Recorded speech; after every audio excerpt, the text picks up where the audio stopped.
when I first picked up the book, I went, oh, another book about the science of immortality, and there'll be cryogenics, and that's not what it's about. No, that turns up at the end a little bit. What it does is, by looking at the actual lives and beliefs and activities of two groups of seekers, let's call them, at the end of the 19th century and the start of the 20th century, the first in Edwardian, late Victorian Edwardian England, and the second in the early Soviet Union, is to look at the way in which then, and I would say now as well, although in different ways, people turned to science for a kind of meaning in the world and in human life, which science itself had in the form of Darwinism seemed to rule out. So they turned to science, if you like, for an exit from the apparently humanly meaningless world that science had revealed. And that, I think, is in a way the central paradox of the book. Practically none of the people who are discussed in either of these groups was conventionally religious. They may have been religious early in their lives, but have given it up. They wanted scientific proof of the possibility, either in the case of the Edwardian psycho-researchers who form the first of these two groups, that death didn't occur at all for human beings, that in fact when human beings died, their minds or their personalities or some crucial part of themselves passed on to a different world, an afterlife. So in fact death was an illusion. Or in the case of the Russians, in a seemingly opposite, but in fact served the same impulse, approach. The Russian God builders, as they were called, a section of the Bolshevik intellectuals, didn't include Lenin, but a powerful section included people like Gorky, for example, wanted to show that although human beings had in the past died the way other animals had died, and that's, in other words, they died forever, vanished and disappeared and would eventually become extinct. That was the central message of Darwinism, I think, for the Victorians and the Edwardians as for the Russians. The Edwardians had responded by trying to show by scientific methods that humans do not in fact disappear completely, their personalities or minds survive bodily death. The Russians wanted to show that death could be taken by force, could be conquered by force, that even though it was true, they accepted that up to that point when humans had died, they turned to dust like other animals and disappeared.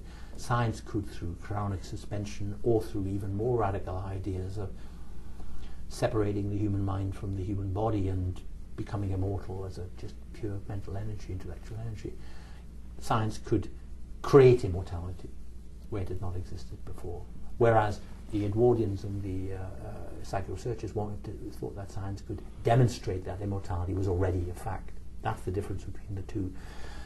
So they're almost opposite in that respect, but in using science, in wanting to use science, if you like, against itself, in wanting to use science as a weapon to establish immortality, and by establishing immortality to show that, as it were, human lives go on, human meaning is not suddenly cut off by bereavement or accident or death or war or crime, etc., but it goes on in another world. They really form part of the same movement of ideas, or the same modern quest, which is to find through science what had been in the past found through myth and religion, namely a meaning in the world, meaning in human life. If science could deliver, in this case not exactly immortality, let's call it indefinite longevity,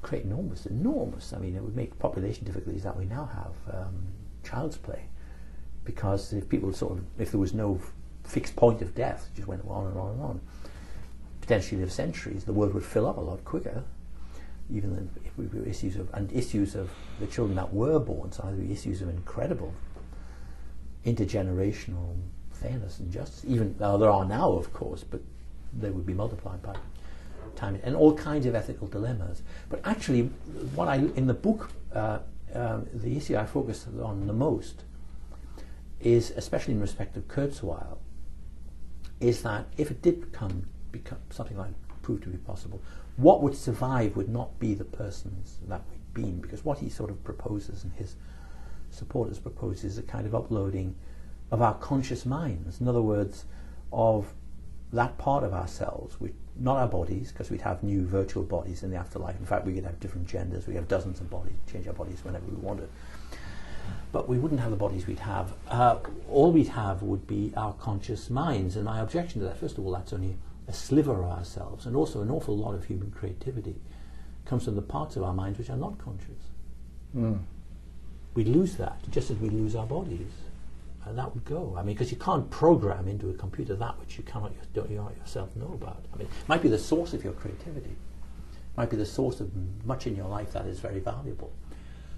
But you can't, it's not computable because you don't understand it. And I think an awful lot of human creativity is like, but what you'd have is a kind of sliver of consciousness, a kind of cartoon version of yourself in which you've got the conscious information that can be sort of computed, and you sort of, whether it could be conscious, let's assume it just could be conscious. Let's assume it could be in a virtual environment. Let's just assume that. I mean, again, it's not impossible. There are strange things now, as I don't know if you've ever been. What do they call these three-dimensional things they can float in space? Holograms. Yep. I've been to, they're incredible things. So I don't rule it out as a possibility. It could be possible. It could even be that you're floating between them as a conscious mind and so on. But what would that mind be? It wouldn't be you. So paradoxically, these people think of themselves as humanists or transhumanists, or they're tremendously keen on human ambitions and human hopes. And so, what I say in the book, and I do think this quite strongly, is it sort of amounts to a type of human extinction earlier than that which nature has in store for us. We bring it about ourselves. The book is The Immortalization Commission, Science and the Strange Quest to Cheat Death. I've been speaking with the author, John Gray, and The Immortalization Commission is published by Doubleday Canada.